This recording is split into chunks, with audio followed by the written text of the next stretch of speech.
everyone, and welcome to this week's episode of Nothing But Locks. I'm your host, Ali Melnicki, accompanied by my co-host, Robert Kowalski. How are you doing this Sunday morning, Robert? Ali, we're doing great. Here we are, week number 7. Man, time is flying. I can't wait.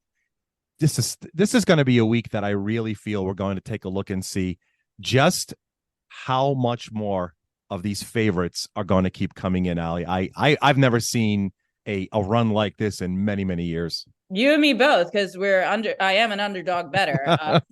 I did pretty well in my picks last week. I was 9-6, I believe, against the spread. So I'm doing pretty well on the year. I don't know my exact number, but in my one league, I'm in first place. My other league, I'm in like the top 5, I think. But Robert, let's go right into the trends before we get into some of the games. What were we looking at for underdogs versus favorites, overs versus unders last week? What do we got? For our listeners at home, you definitely want to strap in for this one. Favorites have now improved, Ali, to 60-31 straight up on the season, and 47-39 with 5 pushes against the spread. Right, and that's on the season. If we just take a look at what happened in week number 6, it just doesn't make sense. We're looking now at favorites finishing 11-4 straight up, 10-5 against the spread. Home teams 10-4 straight up, 9-5 against the spread with 1 neutral site. Unders, good lordy, unders 12-2-1, and primetime unders 3-0. So this is the thing that really, really jumped out at me. Ali, I had to do some research before we started our show. For only the second time since 1994, 9 teams won in the NFL this past week without scoring 21 points. That's the whole salary cap era, right? The Raiders won on Sunday, scoring just 21 points, all because of a late safety against the Jets. It's just, I mean, I feel like I'm taking a DeLorean back to the 70s or 80s with these final scores. Yeah, I mean, I'm an under better too, and I like a lot of the unders today. I think you have it too. There's a lot of injured quarterbacks in the league. A lot of people have to use their backups, but it'll be interesting to see. One game though, Robert, that I don't think will go under, and it's the first one I want to concentrate on today. I believe at least it's the biggest game of the weekend, and that's the Dolphins versus the Eagles. Eagles are coming off what many probably think is a surprising loss against the Jets. I actually had that pick. I had the Jets with 6.5 points. I thought there was a possibility they would pull off the upset. The Eagles they're not the same team as last year, despite their record. They've had a lot of closer games than they should. So, Robert, what are we looking at for the odds here, Dolphins versus Eagles? This is the beauty of making spreads in these games, Ali, right? I had to come up with some kind of an opener, and so we opened the Eagles almost a week ago as a 3-point favorite, and it's been dancing. That was the ceiling, right? So we've been dancing between 2 and 2.5 all week till we got to our current number this morning, 2.5. That total now 51.5, Ali. This is an interesting game where I kind of went back and forth, and I let my bias sway me at first into taking the Dolphins, because everyone knows I'm a Giants fan, and I don't want to pick the Eagles, even if it is just a pick 'em league. But the more I thought about this, Robert, this is actually a good matchup, in my opinion, for the Eagles. Now, their defense hasn't been as shut down as it was last year, but it's still a good defense. And when we saw Miami struggle, especially against the Bills, it is when teams have good defenses. That's how you shut down Miami's offense. And Miami's defense is not good at all. So you can even have an anemic offense, as we saw against some teams, and put up anywhere from 17 to 20 points on the board. So when I analyze this one more, I just think that the Eagles are going to do a job of limiting Tua. Let's not forget that Miami lost its starting running back to IR. So they're going to have, even though they have a deep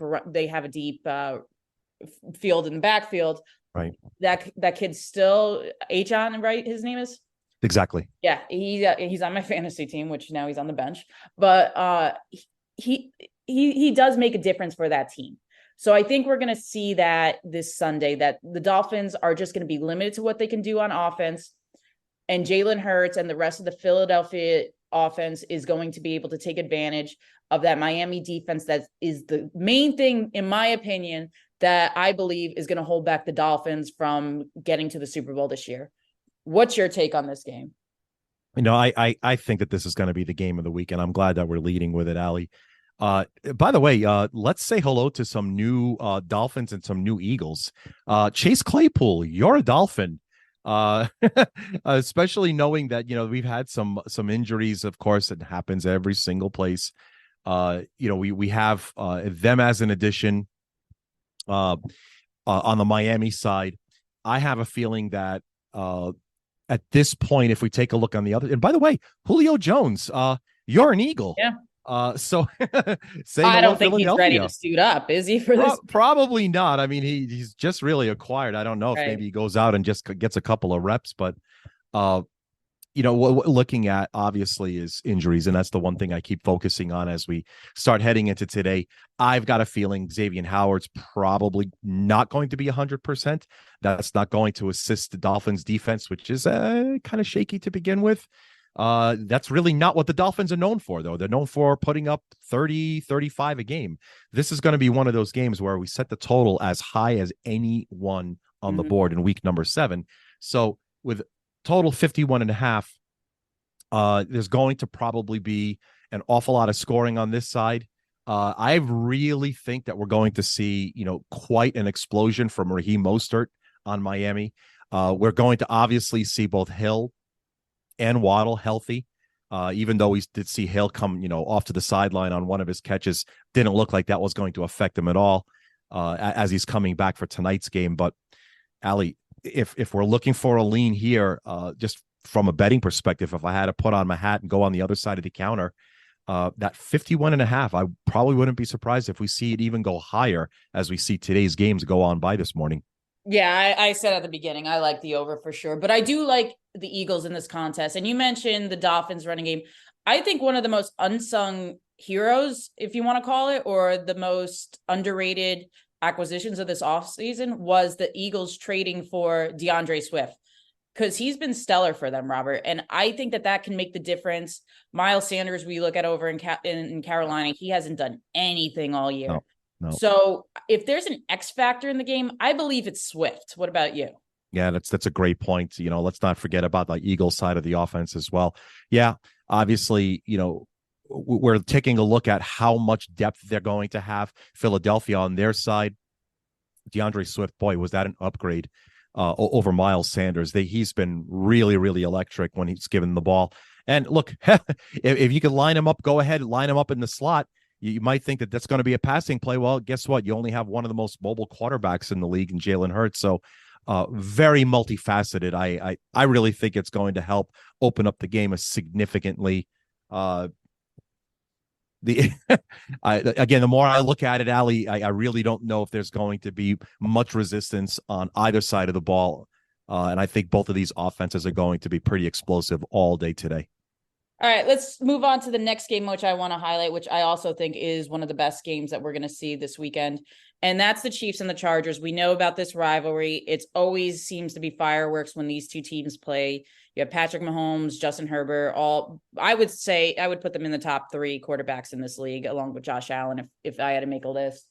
But Robert, what are we looking at for the odds here?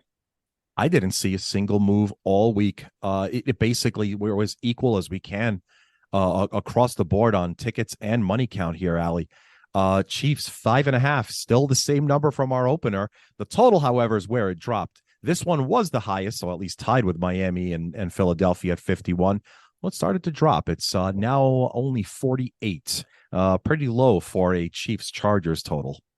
Yeah, that kind of struck me at first, but I don't know, Robert. The Chiefs just haven't put up, besides when they blew out the Bears 41-10, they really just haven't put up points this season. I don't know why. Maybe it is Patrick Mahomes not really having any weapons besides Travis Kelce in the receiving core. But this game, too, I just believe when these two teams face each other, it's always a close game. So I'm going to side with the Chargers on this one and take the points. Yes, the Chargers have underperformed this year, but they also have had a pretty difficult schedule. They opened the season against Miami. They just played the Cowboys last week. When I look at the Chiefs schedule, Robert, I don't know how to decipher this season. They opened up and lost against the Lions, who are another top team in the league, but they didn't have Travis Kelce, so we'll give them a pass, and they didn't have Chris Jones. Then they beat the Jaguars, which I think the Jaguars are overrated this season. They were easily blew out the Bears. The Jets, even though they played them hard, and the Jets won last week against the Eagles, I still think the Jets are a little overperforming with Zach Wilson there. But then they beat the Vikings 2 weeks ago. Vikings wideout Justin Jefferson went down. I don't know if I'm impressed with this Chiefs team yet this year. And I think the Chargers have underperformed, and they're going to break out in this game. I think the Chargers can win. I'm going to be safe inside with the points. But what are you looking at on your end? Allie, it's an incredible thing that we are dicing up a Kansas City Chiefs team that's 5-1, but I'm going to jump right on board with you. It's just I not. mean, they let the Broncos get in the game last Thursday. They I was did. watching that game. I had the Broncos plus 10.5 in my pick 'em, so I was a little upset when they kicked that field goal at the end. But I mean, for as bad as the Broncos game, Broncos have been all year, they let them back in that game. They did exactly. And it's not exactly something that, Kansas City is really known for or can rely on. And they've had their share of injuries as well. They had a couple that came across actually from Kansas City's perspective. Oh, let's go ahead and play say hello once again. Cole Hardman Jr., you're back with Kansas City. He got traded from the Jets a couple of days ago, and now he's back in the mix. Probably won't take him too long to figure out the playbook, being that he was a former Chief himself. I think that that's going to help. Look, Kansas City's been looking for, a number one, so to say, outside of Kelsey for, pretty much all season long. I really don't know if at this point they really care. They're just going to continue to run their reps and find themselves getting open. The defense that the Chargers are going to put up is probably going to be far more impressive than anyone that Kansas City has played. Maybe that's exactly why that total is dropped all week long. Yeah. Allie, 5.5 is definitely not a key number of 6, and it's certainly not low enough to make me think that this is way too low a number. It's kind of this gray area that I like to say. It's always between 4.5, all the way up to 5.5. Tough number to lay. So I would probably lean as well with you on taking LA here plus 5.5. That total, though, is making me think that I could probably find a way for them to get over that 48. Remember, 49, a key number in pro football betting. And so my lean actually would be to go over that 48 from my self perspective. I'm going to go the opposite. I actually do think it's under. I think the Chargers defense will be better. They have improved in recent weeks. For some reason, they just weren't performing the first 3 weeks. I think this team is getting it together now. They seem to have turned it around. I know they lost to the Cowboys last week, but they did have 2 key victories. So I think this Chargers team is an underperforming team. But Robert, let's be honest, they need a new head coach. Is that under question at all? Oh, Allie, how many episodes have we done together?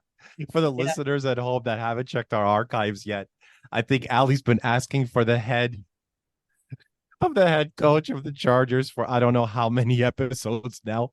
This has to probably come down on him as well. 2 and 3. Look, I get it. You haven't had Eckler. Mike Williams is out. Right. Excuses. That's kind of where we're at. Everyone gets injuries. You've got Eckler back. Yeah, I'm a Giants fan. I know everyone gets injuries.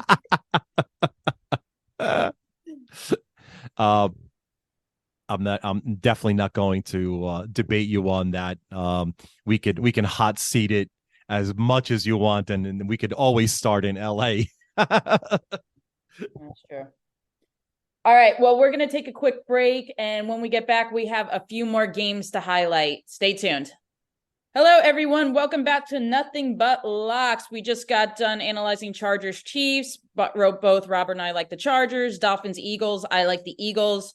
We both like the over for that one as well. Let's move on to a game, Robert, that right now it's a Monday night. It's the Monday night game. There's a lot of question marks on the 49ers side of the ball, but current odds for tomorrow's game, Robert, 49ers Vikings. What do we got? Absolutely. Yeah. 49ers Vikings. This is the game. We got key injuries, obviously, everywhere that's been affecting the number. But as we are right now here Sunday morning, San Francisco still a 7-point favorite. The total pretty low, very low, actually, 44. Yeah, I do like the under in this, but let's do we know, Robert, as of now, is McCaffrey playing? Is Samuel playing? What's going on the 49ers injuries? Yeah, there's a lot to be said about how we break down injuries and review them. This one has a grand amount that we need to take a look at. More importantly, just these are the players, from the key perspective, but I want to start on the interior. Trent Williams, maybe the greatest offensive tackle I've ever seen. Mhm. He still is questionable with a foot injury. He left obviously he left the last game. I'm still not sure that he's going to be 100%. No, Trent Williams is going to really, it doesn't matter who's lining up behind Purdy. You don't have Trent Williams, you're going to suffer. And so that's still questionable. Christian McCaffrey, when we take a look at what happened to him, obviously his oblique is a very complex injury, and you wanted to really start to figure out what may have happened there and why isn't he able to explode off the ball. And that's exactly what we were looking at there. I feel that what we're looking at is him probably not playing. Right. And so without him, you're going to have to go to the backups on that side of the ball. Deebo Samuel, another injury that you have to consider in this one, because he was clearly, you line up Deebo Samuel anywhere that you want, whether it's behind quarterback or out on wide, split him. He's going to probably be not 100% either. So I feel that already is a very significant amount of injuries, being a 7-point favorite on the road. But I mean, Minnesota's not without key injuries as well. Justin Jefferson, we know for a fact, Right. hamstring injury. It's really bad. I feel that it's probably more on the heavy outlier side. And so he's probably looking at more like 6 weeks out instead of 4. And so they're going to have to rely on Hawkinson, obviously. And everything that they're going to have to do is an offense that's going to have to rely on someone that's other than one of the best wide receivers in the game right now, Ali. There's just so many injuries on both sides of the ball. That's why the under is appealing to me. And when I pick the under, I usually then also like the underdog as well. I would snatch up the 7 points now while you have it, because like Robert said, there is a good. I have Christian McCaffrey on my fantasy league, so I don't think he's playing tomorrow, and I have big decisions to make today. I think that the Vikings will remain within the 7 points. I'm not going to be surprised if the spread drops once there is news about McCaffrey or Samuel playing, as you said, Trent Williams as well. But this is a game I think there's going to be a lot of backups in. You're not going to see the star players that you would have wanted to see. I mean, yeah, everyone wanted to see McCaffrey going up against the Vikings and Jefferson against the 49ers. But there's too many injuries for me, Robert. I'm going to take the 7 points now while I can. My pick 'em already locked. So I got the Vikings and the under. How about you? Yeah, if I had to really go ahead and just stamp an idea for who's starting tomorrow, I really don't think that we're going to see McCaffrey. I think he's going to probably miss week 7 and quite possibly week 8. But once he comes back in week 9, he should be 100%.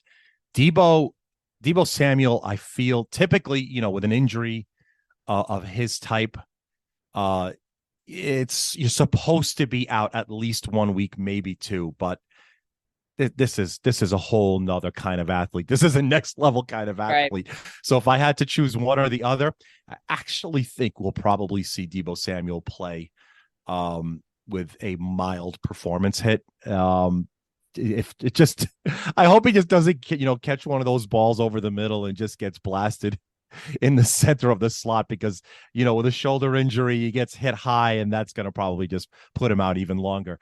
So no McCaffrey. Yes, Deebo Samuel. But you're absolutely right. Very, very enticing for, catching 7. I would probably think if we had to find any kind of a line movement just from a bookmaking perspective, Ali, I think we don't see that 7 much longer. Right. And actually, I think it'll probably, drop down after we see that Miami Philly game. It might even drop even lower to 6.5 and lower. But so I would grab it now if you like points. Yeah. And that 44 seems to be a pretty solid number. Hasn't moved much for very, very obvious reasons. Yeah, let's move on to the game, because I don't have much else to say about this game. There's just too many question marks in the air. But one other game I'm looking forward to today is the Lions and the Ravens. Robert, what do we got for odds here? Excellent matchup. You're absolutely right. Baltimore, the host here, and we opened them up 2, went a little too low. and bumped quickly right up to 3, and that's where it's been at all week. So right now the Ravens 3 and the total 43.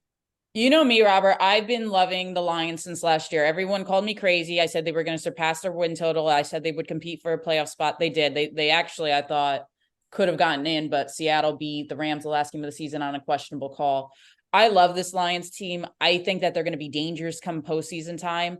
I think the Ravens are a bit overrated. They did not look well when they played the Steelers 2 weeks ago. I think that they at times have trouble scoring.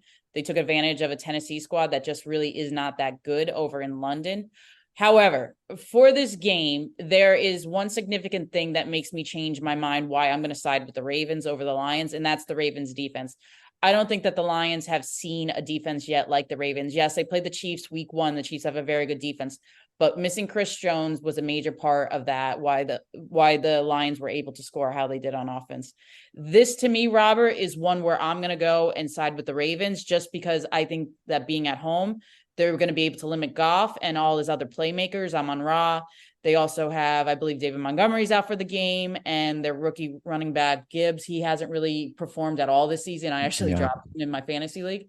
So for me, I'm going to go with the Ravens on this one. How about you? Yeah, if we just again, break down everything from a betting perspective and we take a look at the injuries, we'll probably see Jahmyr Gibbs back. This is probably where we start to see him get back and start to get reps. His workload typically it's going to be lower on his first game back. The other one that I looked at actually was, what's going to happen here with, David Montgomery. That's going to be pretty significant because he's been really, really good. He's not playing. He's definitely not playing today. So we're going to see him missing as well. And the latest one, of course, that came out really late was Sam Laporta. He came on out of nowhere, and he's obviously been one of the best receiving tight ends in the game. He's not going to play either, right? So all of these injuries are really starting to rack up. Yes, incredible season, 5-1 Detroit has been, but with Baltimore at home, different set of circumstances. And I think you're absolutely right, Allie. They're 3 points for a reason. This season has been one of those where if you're finding yourself being the favorite, you're pretty much going to win straight up. The line is short enough to make me think exactly the same. So I think that the Ravens here do get the win and the cover as well. The Ravens are an interesting team, Robert, because they have had some bad losses against the Colts. And I believe I just said it 2 weeks ago against the Steelers, who I think the Steelers are a little bit overrated too, with their just given their record. How do you view the Ravens in that crowded AFC? Are they a top 3 team, top 5 team? What do you see from them? I really, and we're going to probably circle back to Cincinnati in a little bit. You want to talk about a team that's about to turn it around. That's one where you want to go ahead and buy stock in very, very quickly.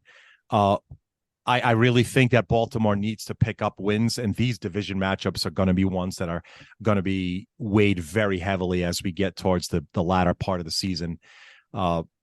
Ultimately, what I feel is that these games are the ones that you're going to need to win, because if you're not going to win the division, you've got to rely on wild card, and then it's going to be a very, very difficult climb to get through the AFC. Although I think that the AFC is a little bit more wide open right now than the NFC, Allie. I would probably think that you need to start picking up wins. These are big ones right here. And I feel right now I had to choose and flip a coin and take a look at one side or the other. Allie, I probably pick Cincinnati to win this division right now. This, in my opinion, is the toughest division in the AFC. Yeah. You have the Browns, who I've been saying are underrated all year. They're 3-2. They won with their backup last week. Wait till Deshaun Watson comes back, who in the game before he got injured was starting to look a little like his old self. Cleveland, I think, has probably a top 2, if not top defense in all of the league. That is a very severe underrated unit. You just mentioned the Bengals are up and coming. You're right, Robert. The Ravens have to win these games. They just do, because they're going to have competition within their own division, and it's not going to be a walk in the park for them to win it. Everyone wrote off the Bengals a few weeks ago. They just rattled off 2 straight wins. Joe Burrow's getting healthier. He has a bye week to get even more healthy. I agree with you. I think the Ravens really just need to win these games, or else they're going to start slipping in the standings. I mean, I don't see them winning this division. I agree with you. I think that the Bengals are going to win it, and I think the Browns are going to be right there. Call me crazy, though. What do you think about those Browns? No, no, you're right. I mean, this is a defense. Look, listeners at home could probably say, well, they did this because San Francisco barely had any kind of a relevant offense, at all. But I mean, they've kind of been doing this all year. They've been that good all year long. And so it's not just that one game that we could kind of point to. It's been all season. And obviously this coming week we'll talk about that game in a little bit, but I just think that their defense is what's carrying them right now, because I don't know if we're going to see Deshaun Watson. Who knows who's going to be the quarterback again this week? I mean, Right. look, it's going to be Watson today. That's what I can tell you, but it's just it's an incredible defense that they've been put together, and you're right. I can't really find another division that's this loaded right now. Yeah. All right. Well, Robert and I are going to take another quick break. And when we get back, we have two more games that we want to highlight for you guys. And then we'll get into our rapid fire round. So stay tuned, everyone. Hello, everyone. Welcome back to Nothing But Locks. Let's get right into it, Robert, because we are getting short of time here. Bills Patriots. That's the next game I want to highlight. And I know people might be thinking it's one-sided, but we'll see how it goes from there. Robert, Bills Patriots. What are the odds? Yeah, it's exactly right. I mean, we opened this one up really high. Buffalo 9.5 got bet down all the way to this morning, where it's Buffalo only 8, and the total. Ooh, this one's low, 40. So the Patriots have burned me, and I mean burned me bad the last few weeks. I thought that they would do very well against the Cowboys. They didn't. They then proceeded to lose to the Raiders. And I just can't trust this team anymore, Robert. This is a game that if I thought that Mac Jones was even a decent quarterback, I would jump all over the points, because Bill Belichick still has a good defense with the Patriots. But there is just nothing about this team that impresses me at all. I think that this is probably Bill Belichick's last season. He's going to go out not on top, but I don't think he's going to get fired. But I think he is going to leave this team at the end of the year. And I don't see how this team's offense is just going to put up any points against the Bills defense. I know the Bills defense is a little banged up, but Mac Jones, Robert, just looks worse and worse and worse every game. And it's not like Daniel Jones on our team where he has an excuse that we have the worst offensive line in the game, because the Patriots don't have a bad offensive line. This, Robert, I don't like the number. I would not bet it. But for pick'em purposes, I just can't get burnt for the third straight week by the Patriots. So I'm just going to lay the points with the Bills. They were held to 14 points by our Giants last week, who we should have won. That was a pass interference at the end of the game on Waller. I'll get to that later. But the Bills, they tend to bounce back when they have poor showings. You saw the first week when they lost to the Jets. They bounced back the following week and totally blew out their competition. They did great against the Dolphins. I think that the Bills pull away pretty early in this one and don't look back. How about you? Yeah, I agree. Right. And so what we take a look at, Buffalo and New York obviously got involved in quite the mudslinging match. And look, it's a lot has to go back to, another key injury. Josh Allen, from just watching the video, it suggests like he had a mild AC strain in his shoulder. Right. So obviously what that means is you go ahead and you make that release. Everything hurts. It hurts the power on his throws, but with his arm strength, Josh Allen's arm strength, and he's built like a Mack truck. We're probably not going to really notice. If you look at a similar injury, Derek Carr, it probably had the same. That one was worse, and he has less throwing strength anyway. So I don't feel that that's going to play into today's game at all. I think that Josh Allen's going to feel like he's going to be able to get plenty of his targets in. Diggs is going to get his. Everyone's going to get theirs. But again, from New England's perspective, the game plan was to spread the ball out, get Stevenson, as many carries as possible, and just keep things, flowing as good as it can. Well, look, Stevenson's, by the way, he's got a mild low ankle sprain as well. I don't know if he's got a risk of re-injuring it, but clearly not 100%. I really think that this is one of those games that Buffalo clamps down pretty heavily.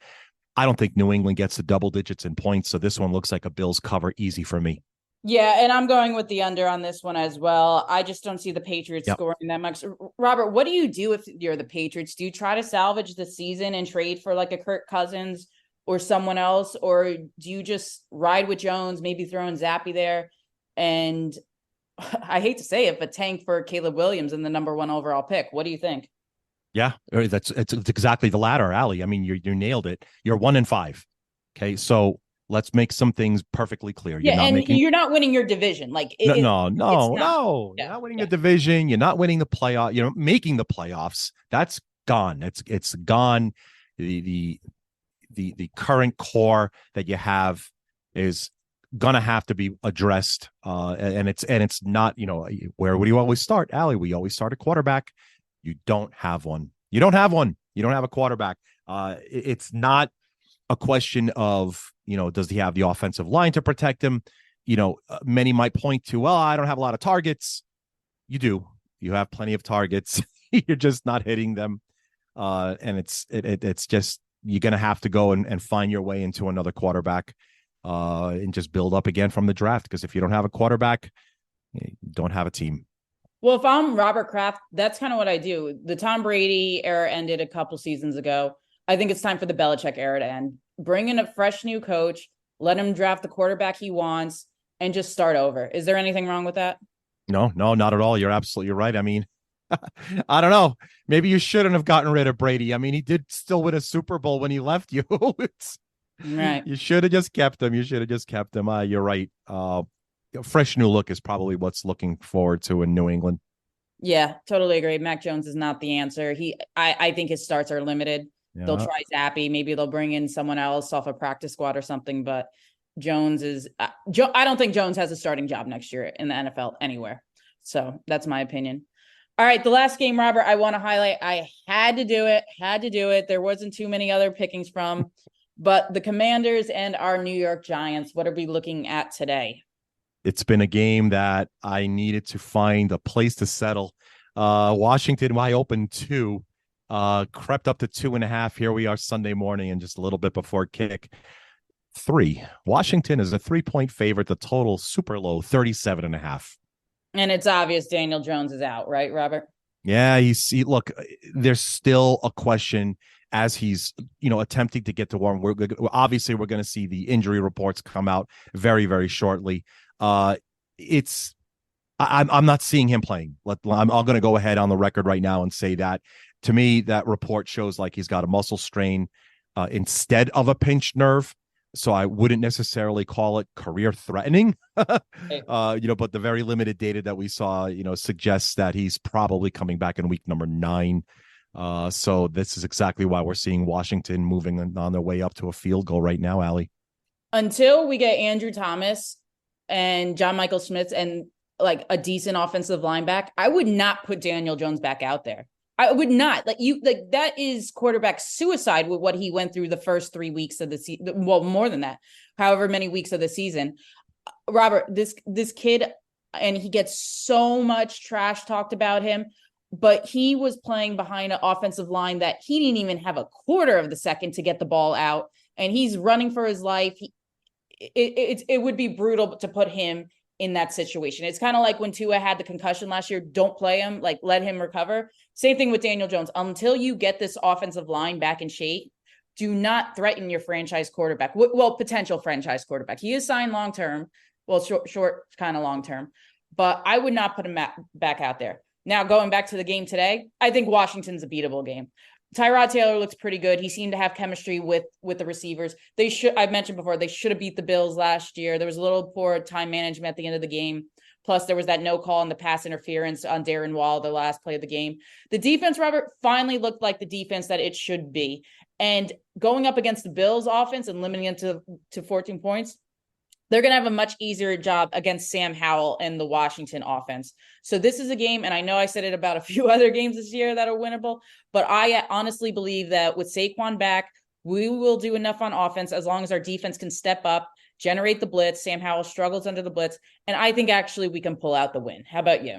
This is what you're absolutely right. And so if we can't really start to see any kind of clearance for Daniel Jones, then let's see what actually the New York Giants will have. It is Tyrod Taylor, and it's 1 week of pro level snaps under his belt, right? Washington, first off, now the game's back at home in New York. The game will have, all that practice and all those reps for him. So I think we'll see a marked difference offensively, to the plus for New York. Not to mention, Barkley, high ankle sprain, those generally progress, from 80% to 90, and then finally after the fourth week, you're at 100% efficiency. So week 7 is the second week of that. That being said, Barkley looked really good and really explosive at times against Buffalo. We'll see an awful lot more of that against Washington. That's going to be the difference maker for me, and I think they do get the win outright here as well over Washington. Well, one thing too that benefits the game today is I'm in New Jersey right now. It is supposed to be very windy up in the Meadowlands today. I was actually going to go to the game, but decided not to. Robert, this just only can benefit the Giants with Barkley, and you have to run the ball on the ground, correct? Yeah, absolutely right. I mean, Washington's going to have to deal with it as well. They're obviously, between Mitchell and Gibson, they're going to end up, doing everything they need to as well. But it's the defense that's going to probably play the biggest role here, in who's going to really decide the winner and the loser behind here. I think that's going to be the factor. You're absolutely right. Wind will play a factor in any kind of pro football game. Right. You're going to see an awful lot more run than pass. That's why that total is also significantly low, 37.5. There you go. Just kind of played it out there for you today. I just want to see us score a touchdown. Is that so hard to ask? Offensive touchdown. I can't even tell you the last. When was it? Week 2 was the last against the Cardinals. Was the last time we had an offensive touchdown? Gosh, let's just get out there, get a win. And Robert, I know we're going along on the Giants because that's what me and Robert like. But we do have an easier schedule coming up. We had a brutal start to the season. We get the Jets and the Raiders after the Commanders this week. I think we could. I just have that small glimmer of hope that we can rattle off a couple wins, and the NFC too is wide open. There's a lot of mediocre teams. I just think that we could get ourselves back in the wild card race, but we have to survive the next 3 weeks. If we can pull out 2 of the 3 wins and then get a healthy Andrew Thomas, a healthy Daniel Jones back, I think we might be okay. What do you think? Funny as opposed to, New England in their situation, New York, who's also 1-5, it's a completely different 1-5. And you're absolutely right. Obviously you got this game against Washington. Jets, you'll probably be a 3-point dog. If you look at the game in Vegas, probably be about a touchdown, but Dallas, Washington, then you got New England before the bye. It's a whole different season by the time you get to the bye in week number 13. So it's not easy, clearly. And this is, we talked about this before the season even began. The Giants have literally the toughest schedule amongst anyone in the NFL, and it just doesn't make sense. How did this work out this way?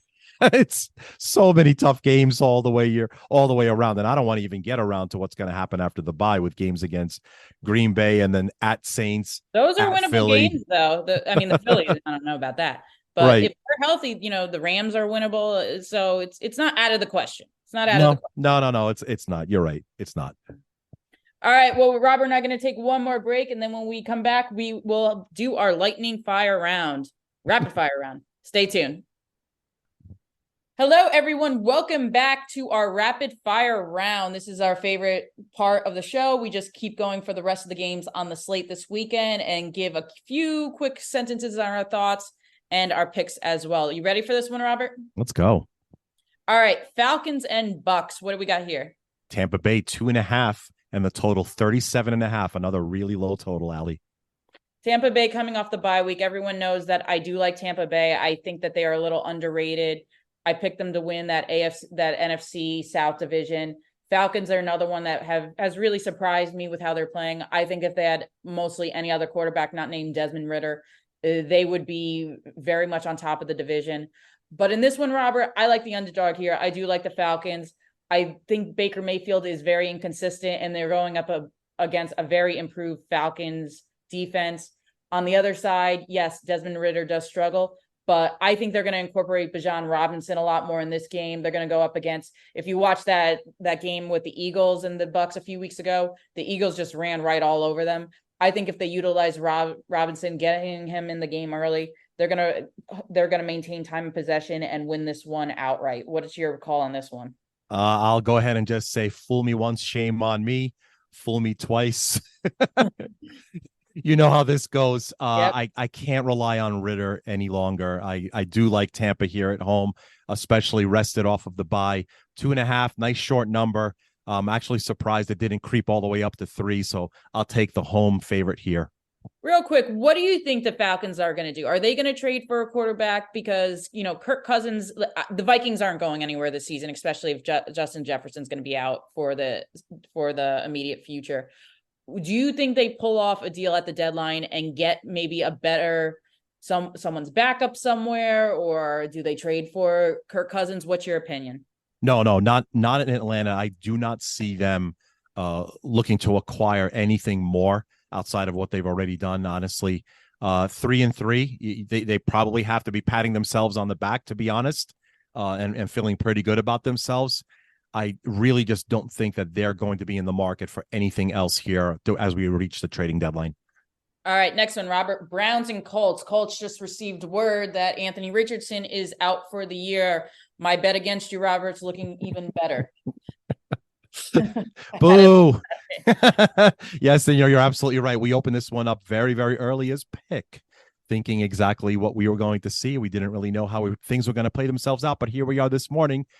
Browns on the road, a 3-point favorite at Indianapolis with a total, another low one, 41. And do we know who's starting quarterback for the Browns?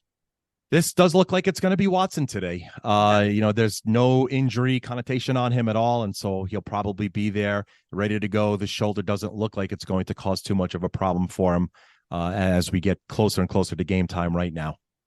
Whether or not Watson starts, I always like the Browns in this matchup. I do like Gardner Minshew a lot with the Colts, but he looked awful last week. I really thought the Colts could win that game, and he was just throwing interception after interception against the Jaguars. It was really not good. Now he goes up against the Browns that have, like I said earlier in the show, a top 2 defense in the league.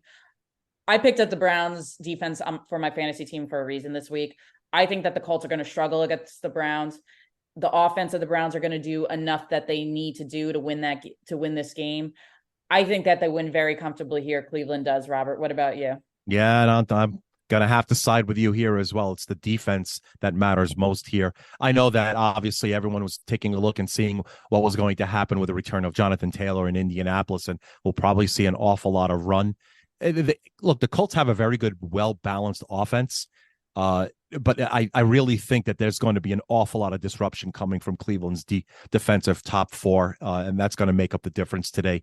The Cleveland gets the win, a very, very short one. This one's probably going to be one of those where you find the last drive of the game is going to make the difference here. All right, Robert, Packers and Broncos, race to who gets 10 points first. What do we got here? Green Bay Packers opened 1.5. That was too high. So here we are as we approach, all of our morning games. Green Bay still a 1-point favorite. However, the total moved up from 44.5. Now it's at 46. This game just gives me a headache looking at it. I would never bet this game, and maybe I would take the under because I do think both these teams are bad. I know I got burnt a few weeks in a row with the Broncos and not covering, but I got to side with the home team here. I just don't think either team is good. When I look at the squad, I don't like either quarterback. I don't like either of their offenses, but I'm going to lead with the Broncos at home. I really don't have a good feel on this game. Jordan Love does not look like the franchise quarterback that the Packers had hoped him to be. I don't even think we've seen glimpses in the past few weeks. So I'm going to go with the Broncos, who, you could always get vintage Russell Wilson anytime, even though he has very much regressed. But I hate to hold my nose and do this, but I'm going to go with the Broncos. Robert, how about you? I'll go the other way here. I do like Green Bay. We are going to get a healthy, I'll put a question mark. We are going to see for sure the return of Aaron Jones. Limited workload, but he's probably going to be, at about 100% efficiency, probably leaning more towards week number 8, because we're going to see him far more offense coming from Green Bay's perspective. I think they do pick up the win here on the road. All right, next one, Robert. Cardinals and Seahawks. What do we got here? So this is one that we opened up very, very high. We had the Seahawks as a 9-point favorite. This one's been bet all the way down to 7.5 in the afternoon slate. The total has been set, and it kind of hasn't really moved much. 44.5 here. Yeah, this one I'm going to go with the Cardinals. I still think the Seahawks are overrated. The Cardinals are gritty. They have been in very close games in recent weeks. This is still a division rivalry game, and you got to be careful with big spreads like that in a division rivalry game. I'm going to go with the Cards covering here. How about you, Robert? I feel that the offense that Seattle has is going to be just complex enough to pick up the win and cover.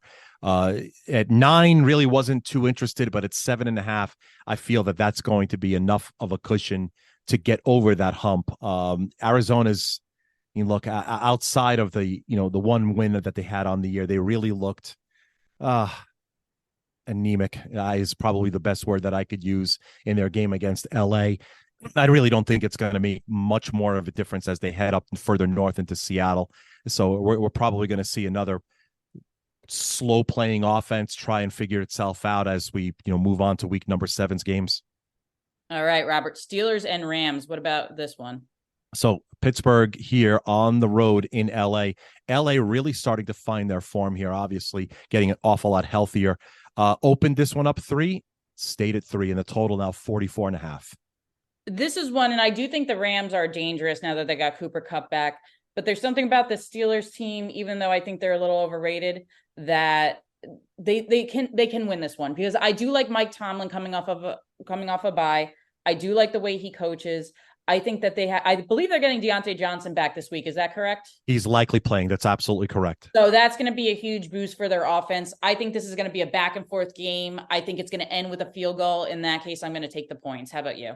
Yeah, taking the points definitely makes sense. I feel that as we take a look and play into the day games, stick around because we actually might see even more of a push towards the Rams. If that game goes to 3.5, that's where I would probably want to make a decision from a betting perspective to grab 3.5 with Pittsburgh. But right now, the game number 3, and obviously another thing you want to look at for Kyren Williams suggests that low ankle. Very rarely you are pulled out, but I think this is because it's got such a high severity to it. We're probably not going to see him play. That's going to make a big difference today. Yeah, I'm going to go with the Steelers in that one too. Good point about Williams. I almost forgot about that one. All right, last one, Robert. Raiders and Bears. I don't even know who's quarterbacking for each team this week. What have we got? The Raiders open 3.5. Kind of danced around that number all week as we approach this very early slate. Right now, 3, what the Raiders are favored by, and the Bears total is 38. I like the under on this one, but do we know the status of Garoppolo and Fields and what the backup situation is? Yeah, we're probably not going to see we're probably not going to see Fields. We probably will see Garoppolo at this point because this just, when you look at the hand injury that Justin Fields had, it was probably going to make just enough of a difference because it's to his throwing hand as well. Mm-hmm. That's why it's going to be obviously a big difference. So it's Tyson Bagent. Tyson Bagent's going to be the quarterback as he picked up duties for Chicago, and that's exactly why we're looking at the Raiders, despite all their injuries, as a 3-point favorite. I just feel that we're going to probably see a little bit of a better performance from the Raiders perspective than in Chicago right now, who are still 1-5. Yeah, Tyson Bagent. I had to Google him, and he played college football for the Shepherd Rams. I don't even know what that school is. That being said, I would not bet this game, but I would take the points with the backup quarterback and the Bears. I think this is going to be very low scoring. I think the Bears do enough to stay in this game. I don't think they win, but I'm going to go with the Bears here, Robert. How about you? Yeah, correct. Yeah, I don't think that there's going to be much scoring here. As a matter of fact, I feel that Chicago is going to probably end up somewhere between 17 and 20 points. Probably not going to be enough to pick up the win. This is one of those weird ones. And I actually don't know if we're going to probably even see that 3 stick around much longer. So if you like the points here with Chicago at home, grab it now, as you could probably see this number dipping to 2.5, even lower as we approach game time. All right. Well, that's all the time we have for today. I hope everyone enjoys their football Sunday. Good luck with your bets. Hopefully, Robert and I provided some insight that'll help you, or maybe you'll go opposite to us if you think we're wrong. But before we sign off, Robert, any last thoughts or words for the audience? Yeah, Ali, this is always so much fun, going over all these games. And obviously, you'll see all of these lines, side total, money line, in addition to a boatload of propositions on each game right on our platform, zensports.com. Thank you so much for listening today. All right, everyone. Take care and happy Sunday.